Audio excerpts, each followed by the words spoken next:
Hey guys, welcome to a new video. Today we're going to be checking out the 7.23 patch that is coming out in a couple of days. This should be the last patch before the end of preseason now. So how they normally do this with the new seasons and stuff is they have one really big patch, the preseason patch, a mid one, kind of like an update, I guess, just like fine-tuning a few things, and then a really big one again like a month later, ready for the new season to kick it all off. So we're going to take a look at the changes coming in right now. What you need to know, there's some pretty cool stuff actually with this one, but I've also found some stuff that is coming probably in the patch after that, so for the new season, so you can kind of have some advanced warning on what is going to get a buff or a nerf. The only big champion change is actually a really cool thing for Jinx. So her chompers are going to change to stop movement in movement abilities. Now this could either be something like a Soraki, for example, stops Rammus's power ball. It's a bit different because it's science, but that kind of idea. Or maybe, I can't test this because it's not the PB, which is really annoying, but it could stop Lee Sin's Q. It could stop Jarvan's EQ, like in movement stuff, just like a Vigor cage. And if that's the case, that makes her chompers actually insane. Like if Jarvan going to gank you, you press your E and he cannot get you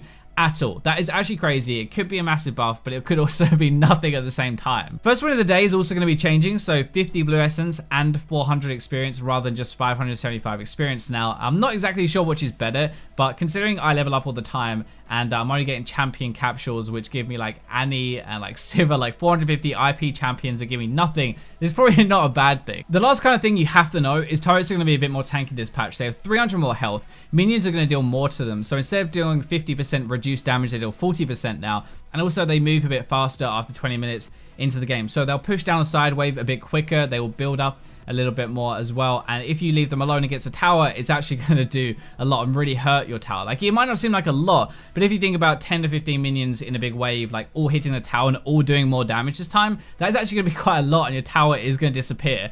One other thing is the game is going to be less snowballing now with 300 health extra onto a tower. It might not seem like a lot, but early game 300 health is quite a lot to knock off, especially with like the little armor they have, I guess. Whether you realize it or not, tower gold is like global gold that actually snowballs the game quite a lot. So reducing that a little bit by hopefully making the first tower of the game go down a little bit slower will actually have a pretty big impact, probably slowing down the game. Moving on to the runes, Summon AERY is getting slapped this patch, and it didn't take very long to get enough, but it is just crazy strong, right? The damage is going to be down 15 to 40 from 20 to 60. I've written down some examples to show you exactly what this is going to look like for your games, but like the ratios are staying the same, so at least there is that, I guess, if you're building some AP.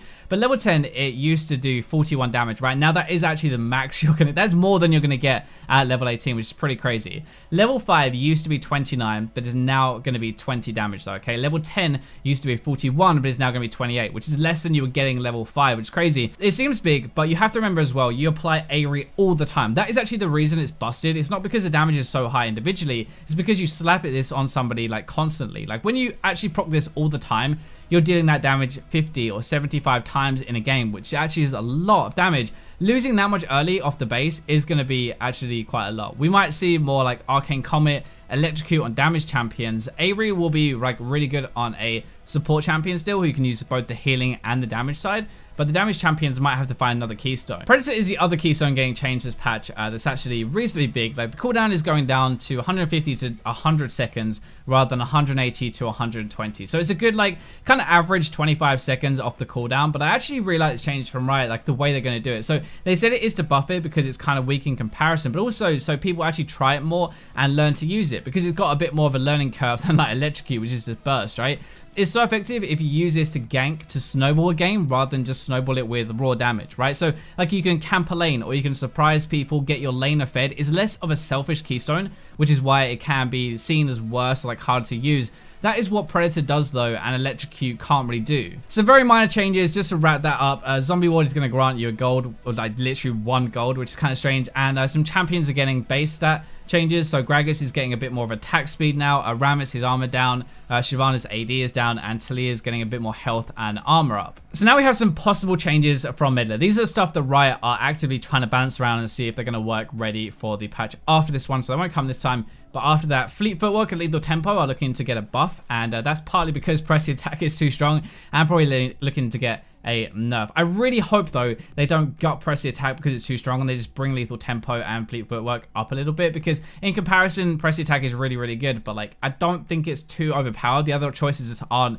that great, if that makes sense. Aftershock is also probably going to get a nerf. I didn't think about it at the time, but it does make sense. Like, the reason Leona and Rammus are so busted with this keystone is because of the percentage armor and magic resist on Aftershock. So their W give them actually free stats, right? Which then gets increased by 30% extra because of Aftershock with their active, and that is why they legit actually don't die. And Rammus, by the way, even worse, because his passive does 10% of his bonus armor as reflection damage, which is 15% with his bull curl, which is increased by more by Aftershock. For the champion side of things, we have potential buffs for Galio, Jhin, Aurelion Sol, and Bard, and also a trio of Riven, Darius, and Camille, who are apparently suffering a little bit. The attack speed from Precision isn't very good for those champions, which is kind of true, but I don't think these are like that bad right now. They seem kind of decent, right? Maybe that's because the ones I see doing quite well are taking AERY though. For nerfs, we have Taric and Leona, partly because of Aftershock maybe though. Twitch and Tristana, AD carry wise, are looking to get nerfed. Apparently they're a bit too strong in the preseason, which kind of feels bad because I'm not sure if it's these champions being too strong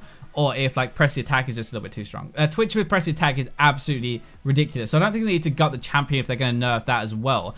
Also, Yorick, they buffed the crap out of this guy in preseason, so he's probably going to get nerfed. The stuff they aren't sure about is Ezreal, which I think actually needs a nerf, by the way. He's so ridiculous. Corki apparently seems too strong as well, so maybe that's a sleeper pick you want to pick up and play for a little bit. And Kleptomancy, very strong, very obvious, so the power seems way worse than it actually is apparently. Those who abuse it are making it look really bad, or look really good actually. It's kind of the point, but it's a bit too strong on them, which is why they're probably going to nerf it, or at least look at it. I'm not going to make this video too long and drag it out or anything. That is everything you need to know for 7.23 and moving into the new Season 8 patch as well, like a couple of quick cheeky hints as well. Make sure you like the video if you do, subscribe as well, all that lovely stuff. But for now, I'll leave you with the robots.